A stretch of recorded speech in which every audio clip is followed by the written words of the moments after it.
What's up, y'all? Advance here. So, Passport Bros. We need to have a conversation. But before we do, hold on. Let me educate the public real quick on what a Passport Bro is, if you don't know. So, Passport Bros is a subsect of the Red Pill community who believes that they can go overseas and find love. I swear, if they didn't already do it on 90 Day Fiance, it could be a reality TV show. But this is what the reality that we live in right now. So, in any case, this philosophy comes from the stigma of Black American women being difficult, right? So, the loud, argumentative, disagreeable women. Now, that is not all women. It's just a loud minority.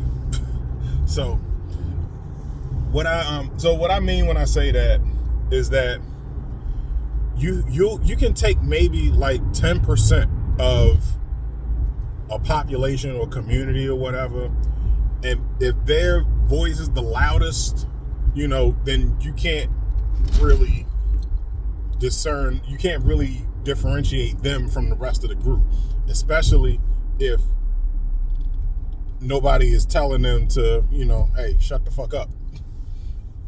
And so, yeah, like, it's just like, all right, let's say if you walk into a room and there's a room, everybody's talking, all the noise kind of melds together and everything.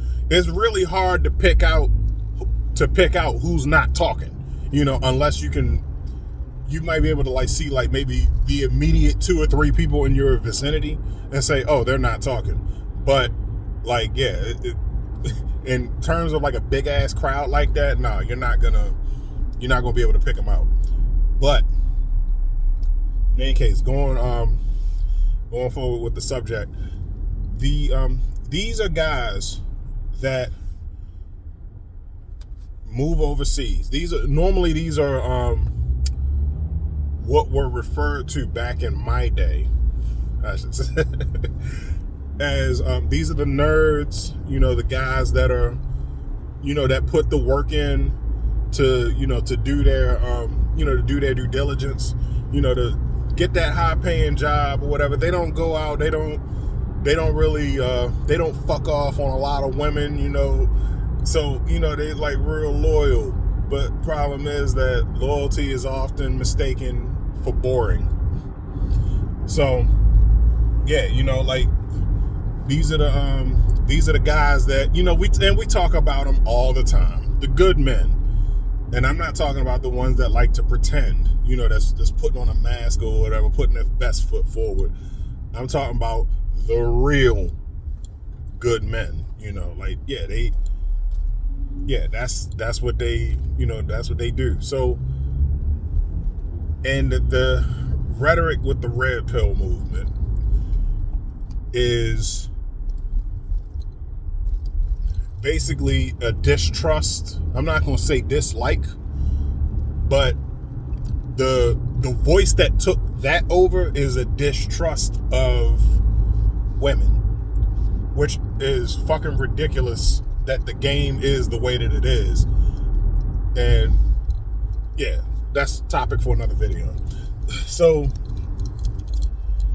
it's it's a distrust of women, but the actual truth of the Red Pill is for you to awaken from the binds of society.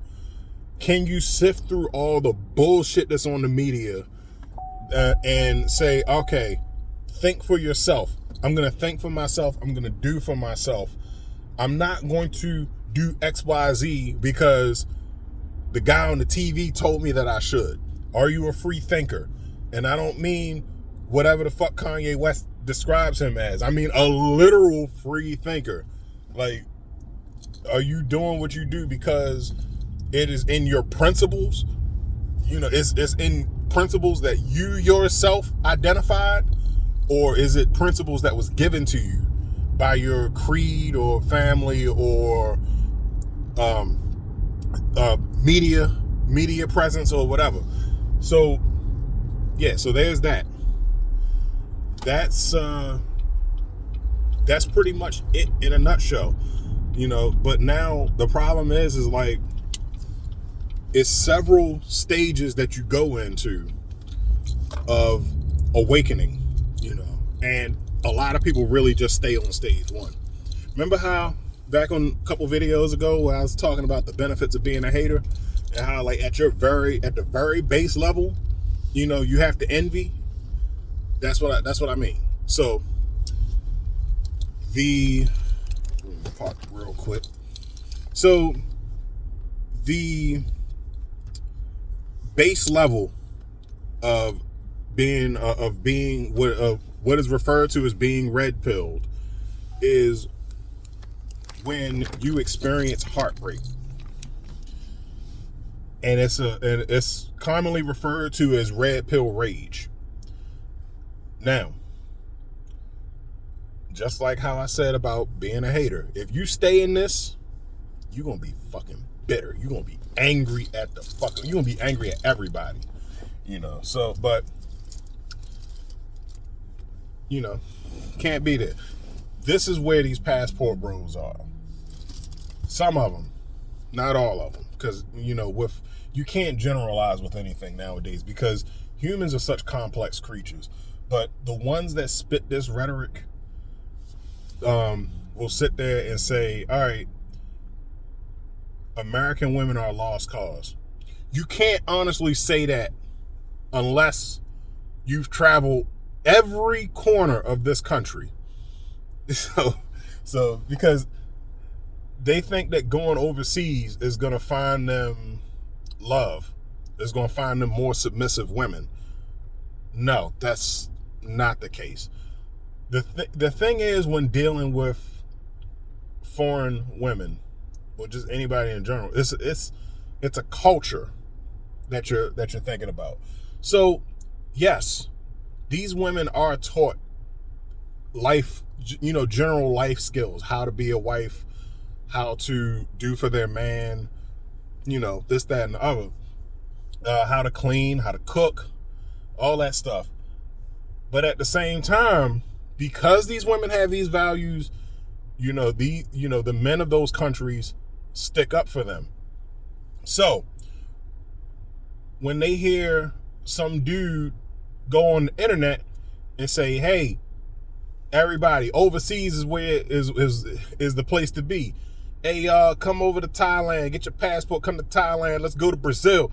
Like, yeah, y'all, when y'all do that shit, that's just painting you out to look like more of an asshole. Cause make no mistake, regardless of what color you are, what race you identify as or anything, to them, you are still an American asshole. To land a foreign woman that's not that hasn't moved to the United States, you have to like really genuinely adopt their culture. You hear me? You get me? You can't just move overseas and say, hey, I got money over here due to the exchange rate, and expect women to just fall all over you. Now, sometimes, yeah, you might get that. But at the same time, you also open yourself up to being robbed, human trafficked, all that shit, I just saw a video last week where a guy literally got chased out of Brazil. Like he didn't get chased out of Brazil, but he ended up having to leave. He couldn't go, he wasn't safe in his home. So because he made a video saying that, basically saying that Brazilian women are easy. No, that is not the case. You might get a genuine curiosity. You'll get a genuine curiosity, but like what it all boils down to is like, yo, like it's a culture, like, cause, and guess what? What else is your plan? How do you plan on winning over that woman's family? Because guess what? If they traditional, their fathers expect you to come and have a conversation with them if you're going to start something serious. If you're going to take it to that next level, talking about marriage, like, so no, like it's not just all right, going overseas is gonna solve all your problems. Actually, it's gonna create whole new ones. So it's gonna give you some other shit to worry about. So like, yeah, you can't just, yeah, it's like the whole philosophy in itself is just wrong. It's bad. And it makes us look bad, look bad as a whole. Now, if you get your passport, you want to travel, you want to see the world, you want to like expose yourself to different cultures, you want to reinvent yourself or whatever, then yeah, do all of that. But don't just do it. Don't just say that you're doing it for the women and that you're saying, yeah, I'm just going to go overseas and get me I'm just going to go out of the country and get me a Brazilian chick, or I'm gonna get me a Thai chick, or I'm gonna get me a Caribbean chick. Granted, that's kind of still within the United States, but you know what I mean. Like, yeah, just thinking you're going overseas to solve your problem. But it's like, we're in America. Most of the shit that you're looking for overseas is right here. Like, so. Like, yeah, we're the biggest melting pot in America. I mean, we're the biggest melting pot in the country. So, yeah, like, what it all boils down to is, like, yeah, this is ridiculous. Because unless you've seriously, genuinely adopted a culture, you will never be accepted by this submissive woman's family. Because being submissive is traditional. So being traditional, you have to actually, like, you have to damn near be one of them. You got to be better than one of them. And I'm not talking about cultural appropriation, but like, yeah, you got to know their shit better than they do. So that's just my thoughts on it. On the Passport Bros situation. I'm probably going to speak more on it, but yeah, it's oh, that's another thing. Hold on, because like what makes it more asinine is that when you shout it on the way out the door, that makes you look like an asshole. You don't have to yell it from the mountaintops. You don't got to make a grand announcement. Just go. Just go. You don't have to. And the sentence before, you know what? Hold on. And because I got to look at it from both sides, there's also a subsect of the woman community called Divestors. This is similar, but not exactly the same thing. Basically, they're the ones that say, all right, well, I'm not going to date black men anymore. I'm going off to a white one. And again, I have no problem with whoever you decide to date, interracial dating, because whoever you decide to date, if you feel as though they can bring peace to your life, by all means, go right ahead.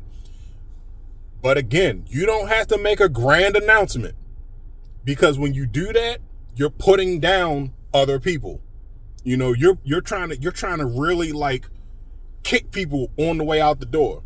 You don't have to make a grand announcement on your way out. Just go. It's as simple as that. But in any case, those are just my thoughts. I'll probably be making more videos on this, but let me know what you think. Post your comments down below. What do you think of the Passport Bros? What do you think of the Divestors community? And we're going to chop it up in the comment section. I'm out.